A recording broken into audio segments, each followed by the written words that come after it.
Friends come and go. We are all allowed to outgrow friendships. Have you ever had that gut feeling that something just isn't right in a friendship? Ever wonder why some friendships leave us feeling drained rather than fulfilled? Are you tired of feeling taken for granted or constantly stressed in your relationships? Have you ever felt that sinking feeling when a friendship just doesn't feel right? Join me today as I uncover the warning signs, those subtle cues that might be screaming red flag in your friendships, and empower us to build a circle that uplifts and supports us.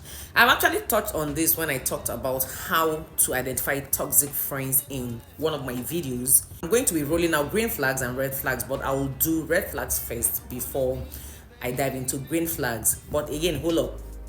According to stats, only a very small percentage of you who watch my videos are actually subscribed. So if you haven't, and at the end of the video you enjoy what you see, kindly consider subscribing. It would actually help a lot with YouTube's algorithm in promoting more of my content. And thank you so much for being here. So I have a long list and I don't even think I can cover everything in one video, so there might be a part 1, 2 and 3.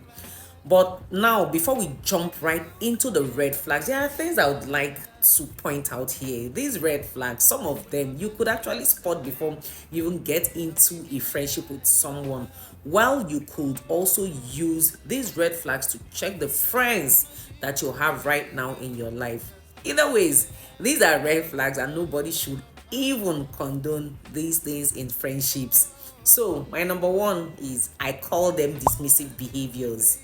Dismissive behaviors in a friendship involves actions or attitudes that signals a lack of regard, respect, or acknowledgement towards the other person's thoughts, feelings, or even presence. And these behaviors can manifest in various ways: ignoring or disregarding their thoughts, minimizing feelings, belittling or downplaying a friend's emotions, interrupting or brushing off. That is frequently interrupting conversations or abruptly changing the subject matter. We have the nonchalant attitude, displaying an indifferent or nonchalant demeanor towards a friend's or a friend's accomplishments or even their struggles. These dismissive behaviors can make the other person feel very unvalued, unheard, or unimportant in the friendship. So the number 2 on my list is those that never apologize. Imagine having a friend who never owns up to their mistakes or apologizes. It's like a glaring warning sign. We all mess up. It's part of being human, if you ask me. But when we slip in how we treat our friends, the real test is owning it and making it right. Yet there are those who never do. They dodge apologies like it's an Olympic sport. These are the folks who drain your emotional reserves, who never admit fault, and who love to twist situations. It's exhausting. They'll gaslight you into thinking you're the one at fault, playing mind games you never signed up for. Whether it's a friend or a partner, that kind of behavior is very, very toxic, and life is just too short for that drama, if you ask me. So the third on my list is the one-sided conversations. One-sided conversations in friendships occur when there is an imbalance in the exchange of dialogue, where one friend consistently dominates the conversation while showing little interest in the other person's thoughts or experiences. This particular point has dealt with me a lot. I have a friend that our conversation is always one-sided, or has always been one-sided for the past 3 years, and the problem is that they don't even see anything wrong with what they are doing.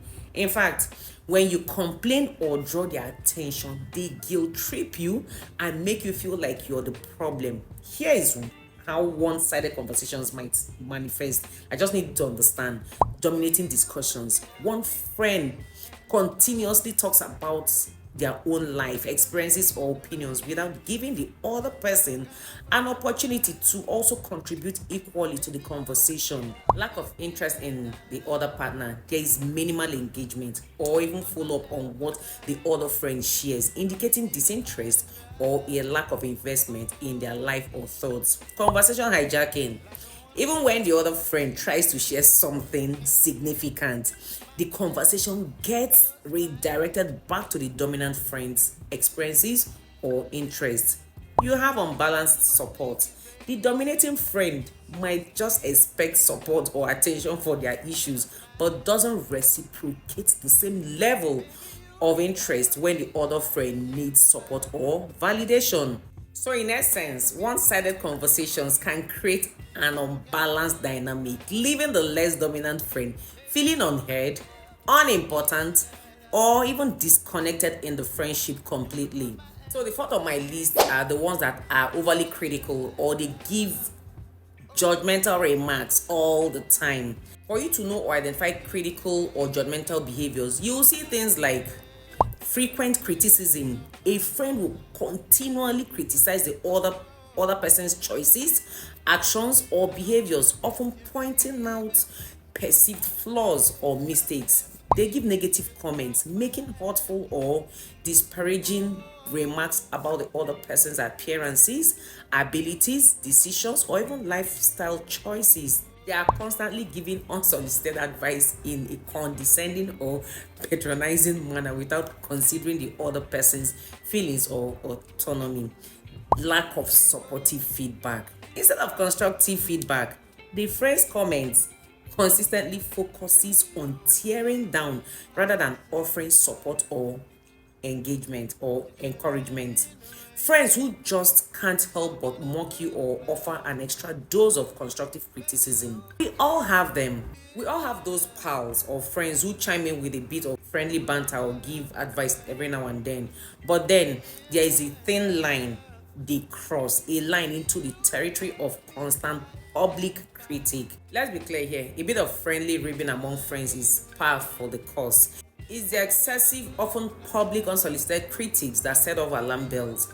It's like they've made a sport out of pointing out your flaws, and it's not so fun anymore, or it has never been fun. Ever notice when things start going your way, they suddenly become the chief critic or the master of unnecessary opinions? There's this energy, this vibe, and they just can't handle your shine. They become so envious of your shine or success. They can't even stand your shine, that it causes them to be depressed. Please, if you identify these ones, run for your dear life. Here's the hard truth. Jealousy is an unwelcome guest in some friendships. When your success and attention irks or irritates or annoys them, their only weapon is to spew negativity. When you acquire a new thing or a new high, they can't even control the level of envy and jealousy. I've witnessed friends randomly spill secrets or pick on insecurities out of the blue. Trust me, it's not out of concern, it's pure envy. They can't stomach your lights shining too brightly in public spaces. They just want to dim your light at all costs. Listen, when someone constantly pokes fun at you or dishes out criticism, it's a red flag waving very high. They are not just teasing, they are trying to dim your sparkle, make you doubt yourself again. You find a friend continuously making you feel self-conscious or belittling your achievements, it's time to reassess that friendship. Your journey shouldn't be shadowed by their envy or competition. It's about surrounding yourself with friends who uplift and support your glow, not extinguish it. Overall, this behavior can erode the other person's self-esteem, creating an environment where they feel judged, insecure, or even unworthy in the friendship. It can lead to a sense of toxicity and emotional strain in the friendship. Number 5 on my list is those ones whose inner critic runs louder than a jet engine. Those who constantly put themselves down, doubting every move, appearance, or thoughts. Imagine being around someone who doesn't even value themselves, always complaining about how they look, never feeling enough. Now, here's the twist.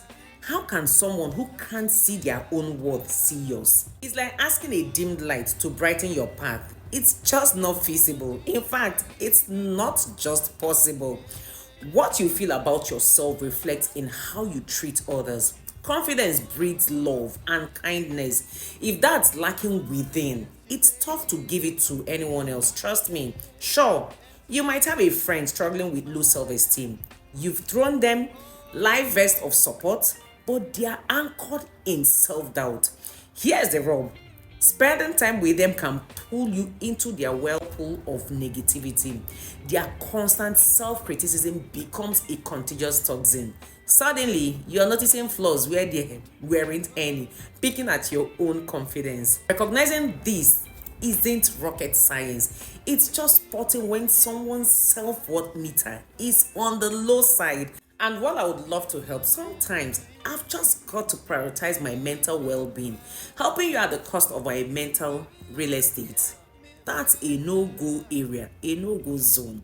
So if you've tried and it's not working, it's okay to step back. Your mental real estate deserves that peace. Self-care isn't selfishness, it's just simply survival. Now let's talk about a red flag we're probably familiar with, but it's worth revisiting. Those folks who find delight in dishing out gossip, especially the juicy negative bits. Have you ever come across someone who spills everyone's tea to you? Beware, because the tea they are pouring for you, they are reserving to others too. Whether it's about strangers or their closest pals, if they are dishing it, they are also serving it. Sure, it might feel thrilling to be the confident, the go-to person for everyone's drama and secrets. But hold up, because whatever you spill to them, they are sharing it in their own gossip galore. Your secrets, their secrets, everyone's secrets, fair game for them. Hanging with these gossip gurus, risky business if you ask me. They are peeking into others' lives because their own feels lackluster. They cook up stories, stir the pot, and serve them as tea. Trust me, their lives highlight reel. It's other people's misfortunes. Your friendship, it's on the foundation of everyone else's miseries. That's not the kind of bond you want, right? It's time to snip that tie and safeguard your secrets, because if they could put your business on a billboard, they would. Cut ties before they make your life an open book on the streets. So let's talk about the seventh red flag, and it's a big one. The friend who drains you, leaves you feeling like you've run a marathon even before you answer their call. But have you ever had that friend whose call or text messages makes your energy plummet? That is the warning sign weaving in neon lights, my friend. They are not just calling to check up, they are there to suck the light out of you. These emotional vampires don't just take physical things. They are after your emotional reserves. They'll empty your cup of happiness and leave it bone dry. Trust me, I've been there. That's how you feel around certain people. How are you in their presence? And more crucially, how do you feel after? Do you leave them feeling on cloud nine, or like you've been dragged through a storm? If it's the latter, it's time to reevaluate that friendship. It's not just about feeling drained, it's about feeling utterly spent, like they've sucked your soul dry. Listen, your life shouldn't be on empty after every chat or hangout. You've got things to do, dreams to chase. So, here's my advice. Check your energy levels. If they are constantly zapping your mojo, it's time to bid farewell to that friendship. Protect your energy, my friend. Life is just too short to spend it recharging from draining friends. Number 8 on my list is those friendships, freeloaders who believe friendship means a free pass to trample your boundaries. I'm sure you know the ones I'm talking about. They barge in unannounced, riffle through your things, and act like your no is just a try harder.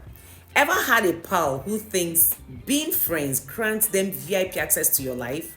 They push your limits, expecting you to bend to their will, ignoring the countless times you've set boundaries. Your space becomes their playground, and your possessions, fair game. But hold up, your home isn't a 247 open house. You've got your life, your schedule, your need for privacy. We are friends, so I should be able to swing by whenever, disregarding your need for space. Then there are the borrowers. They don't ask, they just take. We are friends, I can use this, they declare, hijacking your stuff without a second thought. But listen up, your boundaries are non-negotiable. Friendship isn't a take-all-you-want buffet. It's a respectful bond. Those who trample your no or treat your space like a free-for-all, they are not just disrespectful, they are threatening your peace and your sense of safety. It's time to draw the line, my friend. Your boundaries are your fortress. Protect them fiercely. Your no means no, and your space is yours alone. Let's reclaim those boundaries and build friendships founded on respect and entitlement. The ninth on my list is those friends who hold and use guilt like a weapon, using it to nudge you into doing things that don't sit well with you. Remember when I talked about boundaries, right? This takes it up a notch higher. These pals manipulate emotions, guilt tripping you into actions you firmly said no to. They play the friendship card, making you feel obliged to comply. Are you spotting this guilt tripping? It's when you find yourself doing things out of obligation, not joy. Take visiting a friend's house, for instance. Are you excited or just showing up because it's expected of a good friend? Or even gifting them something because they laid down the friendship rule books? Shouldn't gifting be about joy and genuine appreciation? When a friend makes friendship feel like a chore, wearing around a rule book of friends do this, friends do that, it's a sign. If being their friend feels like a task, it's time to step back. Friendship shouldn't feel like a checklist or an endless to-do list. It's about joy, support, and mutual respect. If it feels burdensome, you're better off flying solo than feeling like you're carrying the weight of the friendship on your shoulders. Picture number 10 together. This is actually one size fits all friends. Ever met someone who thinks friendship should follow a manual? A predefined set of rules they've gathered from past experiences. These friends march into your life expecting you to fit a mold that's already been cast by their other friendships. Why aren't you like my other friends? They ponder, forgetting that each friendship is a unique blend, a special bond in its own right. They measure your friendship against a standard they've set, unable to fathom that you might have different dynamics or even rhythms. Why can't you be like friend A or friend B? They question, oblivious to the beauty of individuality. But here's the thing, friendship isn't a template, it's a bespoke creation. It's about co-authoring your unique story, crafting your own friendship goals, tailored to each other's quirks and nuances. I've said it before and I'll say it again. Understand your friendship dynamics. It's not about mimicking other friendships. It's about building your own path together. Because truthfully, I'm not your other friend. It is me. It is Osla. Now let's talk about the ninth red flag. Reliability. Yes, we are all adulting hard, juggling multiple responsibilities, but here's the truth. When it really counts, when our friends need us, being too busy shouldn't be a barrier. Reliability in friendship isn't about constant availability.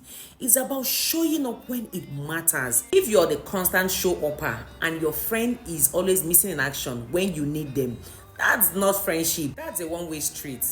Darling, it's okay to pack your bags and walk away. Friendship should be a two-way avenue, a mutual exchange of love and support. Hold on to someone who can't meet you halfway. It's time to create space for those who truly value and reciprocate your love. So the 11th red flag is those pals who find it harder to celebrate your success than it is to find a needle in a haystack. Ever met someone whose happiness depends solely on their own triumphs? It's disheartening, isn't it? When you're thrilled for others' accomplishments, it's like magic.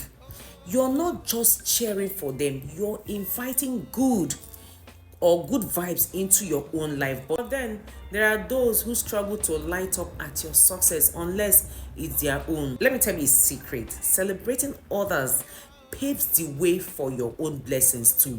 When your heart's genuinely happy for others, it's like unlocking doors to your own happiness. Now, if you encounter pals who can't even throw confetti for your achievements, who can't muster up a congrats or a smile, beware. Those people often harbor ill intentions. They are the plot twist in your story. Celebrating someone's wins doesn't always mean throwing a party.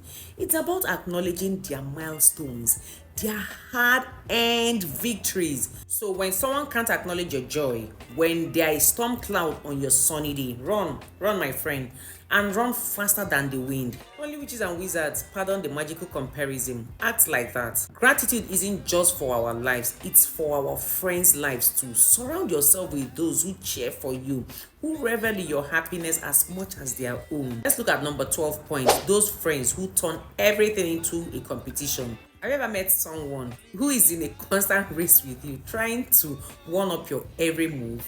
It's like every time you share a win, they can't even resist jumping in to say, oh, I've done that too, or I'm doing it better. It's a tiresome game of, can you top this? But listen closely.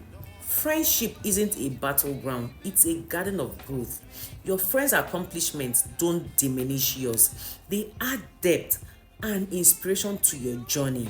Your strengths are like unique colors on a canvas, each beautiful in its own right. You don't compete, you complement. You're there to support, to learn, and to celebrate each other's victories. Personally, when a friend achieves something, I'm like, you go girl, because their success, it's like a signpost in my neighborhood, showing me what's achievable and teaching me how to get there too. I've always believed in uplifting friends. Why stress when I can cheer them on? I'd rather learn from their experience than go through the hassle myself. You know what I mean? Yet I've seen this competitive streak rear its ugly head one too many times. It's like this unseen battle brewing beneath the surface, poisoning the beauty of friendship. But here's the thing, it's not just about competition, it's about a deeper issue. It's about an insecurity that needs healing, a mindset that needs reshaping. If you find yourself in this competitive dance, it's time for some soul searching. Friendship isn't about winning, it's about growing together. And if your friendship feels like a competition, it's time to reassess, recalibrate, and remember the essence of true camaraderie. My last point, let's talk about the possessive pals. Now, spotting this before diving into friendship territory can be a tad tricky, but let's even talk about it. Possessive people, especially in friendships, raise those red flags very high. They are the gatekeepers, the ones insisting it's just you and them against the world. You felt it before, right? That friend who can't stand the idea of you spending time with anyone else, always questioning your new friendships, complaining about your evolving social circle. And here is the kicker. There is a healthy level of that's my friend, and then there is the stay in this friendship bubble or else vibe. Sure, there's a harmless possessiveness where you tease your friend about replacing you or having friendship envy. That's all part of the banter, the connection. But when it shifts into your only mine and nobody else can have you, well, that's a whole other level. As adults, we are mature enough to navigate multiple friendships, to maintain bonds in different categories of our lives. Yet, here comes the possessive friend, acting like friendships are written in blood, like they are the only one allowed in your life. Let's address the insecurity angle too, because truth be told, possessiveness often stems from that fear of being stolen from. But here's the tea, nobody gets taken if they are not up for grabs. Simple, right? Now on to the last red flag for this ride, I think. When you're forever covering for them, making excuses, it's time to hit the brakes. We all slip up, make mistakes, but good friends don't make you carry their baggage while juggling your own. They are not the ones for you if you're constantly defending their flaws with elaborate explanations or personality analysis. If you're always the one sweeping their mess under the rug, it's a toxic friendship alert. Your energy is better spent on friends who can handle their own, not those dragging you into a whirlwind of excuses and apologies. Bottom line, we all deserve friendships where the weight is shared, where apologies are genuine, not constant cover-ups. Sometimes it's about recognizing the unhealthy and making space for the ones who truly uplift and support us. And that's a wrap for this long list. If you found this video helpful, be sure to like, subscribe, and share with your friends. I'll advise you turn on your notification bell so you do not miss out on any of my videos. And as always, thank you so much for watching.